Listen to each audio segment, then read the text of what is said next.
അനശ്വരനായ വയലാർ രാമവർമ്മയുടെ 50ാം അനുസ്മരണ വാർഷികത്തിൽ തൃക്കരിപ്പൂർ തങ്കയം മുഹമ്മദ് അബ്ദുൽ റഹ്മാൻ സ്മാരക ക്ലബിന്റെ നേതൃത്വത്തിൽ നടത്തിയ ഗാനാർച്ചനയിൽ 3 തലമുറയിലെ ഗായകർ ഒത്തുചേർന്നു.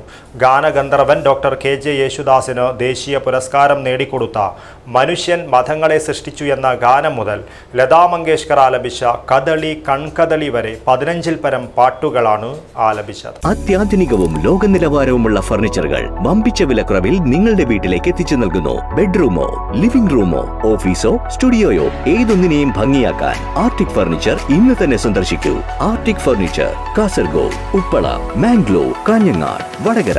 വ്യത്യസ്ത മേഖലകളിലുള്ള 10 ഗായകരാണ് വയലാർ രചിച്ച സിനിമാ ഗാനങ്ങൾ ആലപിച്ചത്.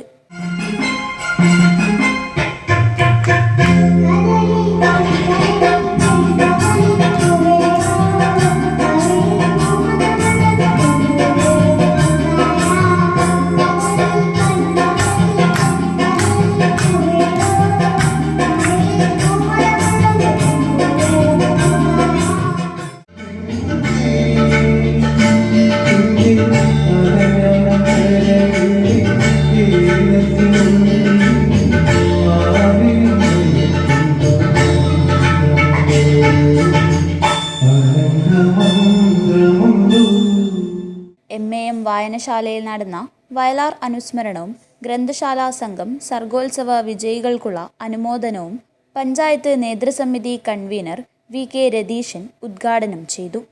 വയലാറിനെ കുറിച്ച് പറഞ്ഞാൽ മലയാളത്തിലെ കവിതകളെ സംഗീതവുമായി സമന്വയിപ്പിച്ച, സിൻക്രണൈസ് ചെയ്ത ഒരു മഹാനായ എഴുത്തുകാരനായിരുന്നു വയലാർ. ഒന്നും പറയാനില്ല. നമുക്ക് വയലാറിന്റെ പ്രസക്തി മനസ്സിലാക്കണമെങ്കിൽ ഡെക്കേഡ്സ്, ദശാബ്ദങ്ങൾക്ക് ശേഷം ഇപ്പുറം ഗന്ധർവ സംഗീതം, അതുപോലെ ഇപ്പോൾ ഫ്ലവേഴ്സിൽ നടക്കുന്ന സംഗീത പരിപാടി, എല്ലാ പരിപാടികളിലും ഇപ്പോഴും നമ്മുടെ പിഞ്ചുകുട്ടികൾ, വയലാറിന്റെ കാലഘട്ടത്തിൽ ജീവിക്കാതിരുന്ന മക്കൾ ഇപ്പോഴും തെരഞ്ഞെടുക്കുന്നത് വയലാറിന്റെ ഗാനങ്ങളാണ്. ക്ലബ്ബ് പ്രസിഡന്റ് കക്കുന്നം പത്മനാഭൻ പണിക്കർ അധ്യക്ഷത വഹിച്ചു.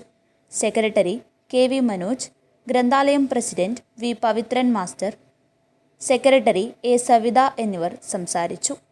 സർഗോത്സവത്തിൽ വിജയികളായ ഗ്രന്ഥാലയം ബാലവേദിയിലെ 10-ൽ പരം വിദ്യാർത്ഥികളെ അനുമോദിച്ചു. News bureau, Cheruvathur.